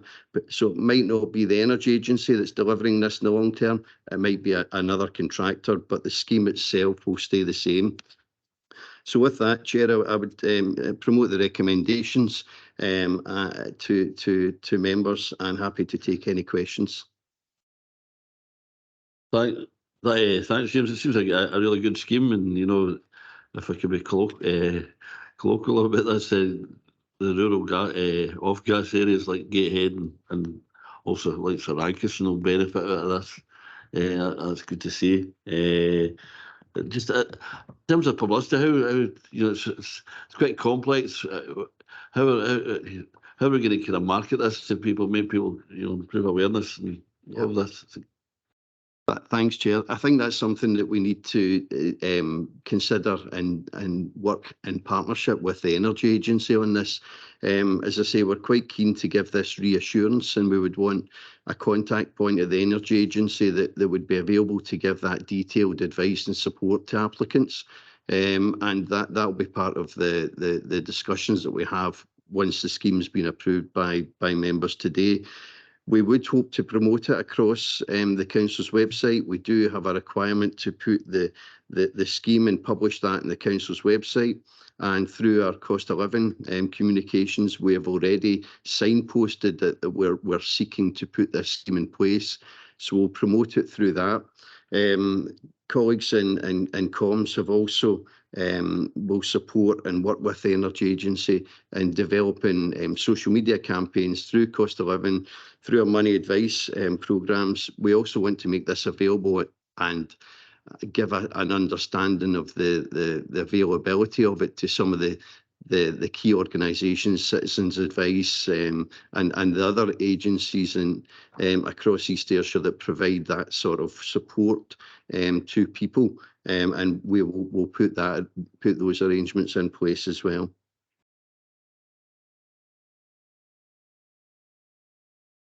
Any other questions or comments, colleagues? No. We'll go straight to recommendation then. Can we agree recommendation? Thank you. And on to the next item, which is the non-domestic rates, devolution of empty property reliefs from 1st April 2023. Joe. Thank you, Chair. And several years ago, the Scottish Government commissioned Kenneth Barclay to undertake a review of non-domestic rates in Scotland, or business rates in Scotland. The report that he produced contained 30 recommendations, some of which are far-reaching. One of those recommendations was, and that was accepted by government, was that by 1st of April 2023, the empty property relief would be devolved to councils. At present, the eligibility for empty property relief is set nationally by Scottish Government, and councils then award based on that eligibility criteria. By devolving that relief in full to councils, along with providing £105 million of funding, then the full autonomy for awarding empty property relief, more importantly, for designing a local-based scheme now rests with local government and with councils in particular. However, it's acknowledged that there would need to be transition arrangements, as there will be some businesses who intend applying for empty property reliefs, and there may actually be some who have applied and will transition from the national relief to the local relief. And so the report before you today asks Cabinet to approve a local scheme based on what is currently the national scheme for a period of up to 2 years. It allows that business continuity and the surety within the business community that the relief that they know can still be there in the current format. It will also allow a seamless transition from the national relief to any relief that's available by the council. In the 2 years that we're asking to maintain the national relief, for up to 2 years, we'll work with businesses, we'll liaise with colleagues in economic growth, and at the same time we'll learn from other councils about any local scheme that they wish to take it, they wish to make in place. As I said, we've got funding of around £1.1 million as the council's share of that £105 million. And Appendix 1 gives details of some of the analysis of the current empty property reliefs that are in place at that national level. And clearly, a lot of them, if not all of them, will remain, but it's whether or not we tailor or amend some of the other ones. The important point here is around support for businesses, that stability and surety of businesses, but there's also financial risk inherent within this. By devolving the entirety of empty property relief to councils and passing on the funding, you can see here that our current relief awarded is around £800,000, but the allocation being given by Scottish Government is around £1.1 million. That was acknowledged by the Deputy First Minister as being, he recognises that councils will receive more than they currently pay out, but that was possible in part because the rate poundage was frozen for 2023-24. So you're seeing here there's now two levers that are at play. The number of reliefs that our applications for relief that we'll receive as a local council. And if that's higher than we currently anticipate, then that will eat into that money. And if the rate poundage goes up, the amount that can be awarded will also go up.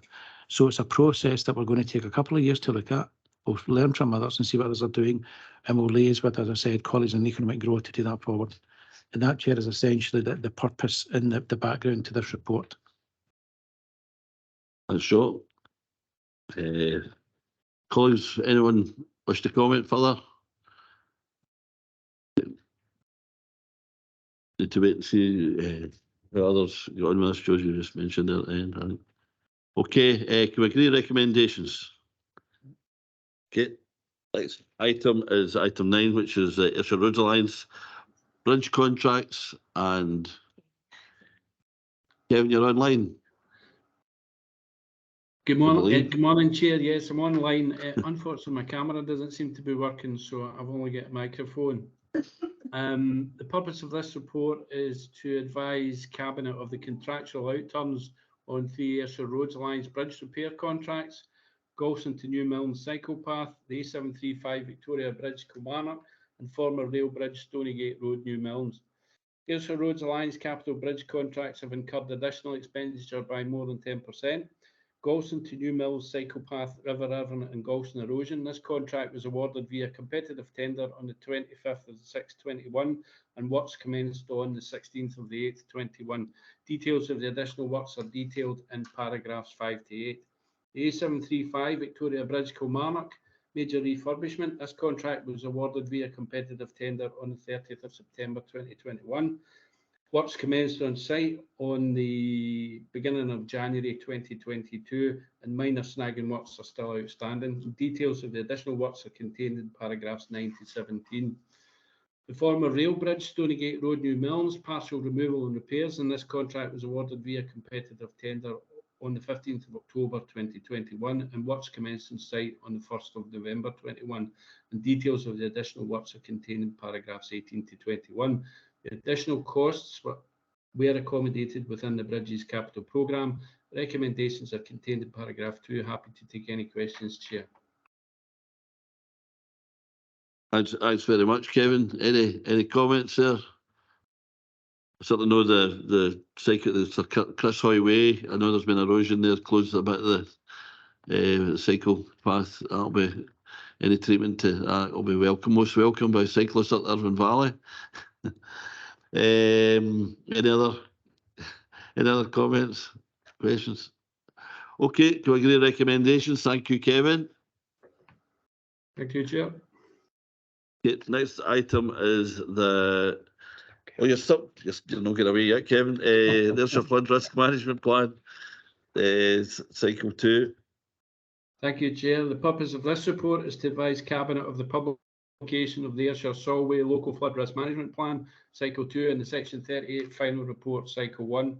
Following publication of the 21 SEPA Plan, East Ayrshire Council is required to publish the second Ayrshire Local Flood Risk Management Plan, LPD 12, and the Solway Local Flood Risk Management Plan, LPD 14, New Cumnock, by the 31st of December 2022. This date was extended by 6 months from the original publication date by a ministerial direction issued by the Scottish Government. The second Ayrshire Solway Local Flood Risk Management Plan provides further detail about the actions of the 2021 SEPA Plan and is required to consist of a supplementary part and an implementation part. The supplementary part is a summary of the objectives, measures and other information already contained in the published 2021 SEPA Plan. Paragraphs 9 to 13 provide details of planned actions for the Local Flood Risk Management Plan relative to East Ayrshire. Paragraph 18 details the financial position. The 40 nationwide flood protection schemes prioritised in the first local plan period were to receive 80% capital grant funding from a £42 million per year budget over the 6-year timescale. Due to the difference between the predicted and actual scheme costs, the available funding was insufficient. Subsequently, the Scottish Government tasked COSLA to review the suitability of the current funding model and to devise a future model. This review is ongoing, which means that the funding of all the schemes that have been identified in the 2021 SEPA Plan have not been finalised. The planned East Ayrshire Council-led scheme design actions that are currently awaiting funding confirmation are as follows. The River Irvine Flood Protection Scheme. Within East Ayrshire, Scottish Government funding that would cover 80% of eligible costs has been secured for the new Cumnock Flood Protection Scheme, which is nearing completion. Recommendations are contained in paragraph 2. Happy to take any questions, Chair. Thank you, Kevin. Any questions, comments? No. Can we get any recommendations? Okay, and Kevin, your final paper is the Strategic Transport Projects Review publication. Thank you, Chair. The purpose of this report is to provide an update on Transport Scotland's second Strategic Transport Projects Review, STPR2 publication.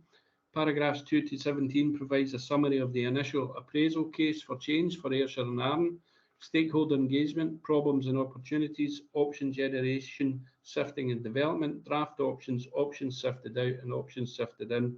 Paragraphs 18 to 22 provide a summary of the Phase 1 themes and interventions, with Stage 2 summarised in 2021 and the approval and reporting in 2022. The final report was published in December 2022. STPR2 makes 45 recommendations that focus investment on sustainable transport options. Of those recommendations, 28 provide benefits for individuals, families, communities and businesses across most parts of Scotland, not applicable to the islands in some cases, and are grouped under 6 themes.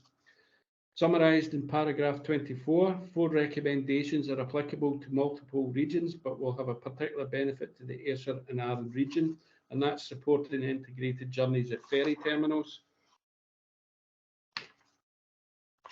Ferry vessel renewal and replacement and progressive decarbonisation and investment in port infrastructure to support vessel renewal and replacement and progressive decarbonisation, rail freight terminals and facilities, with 1 recommendation specific to Ayrshire and Arden, access to Stranraer and the ports of Cairnryan.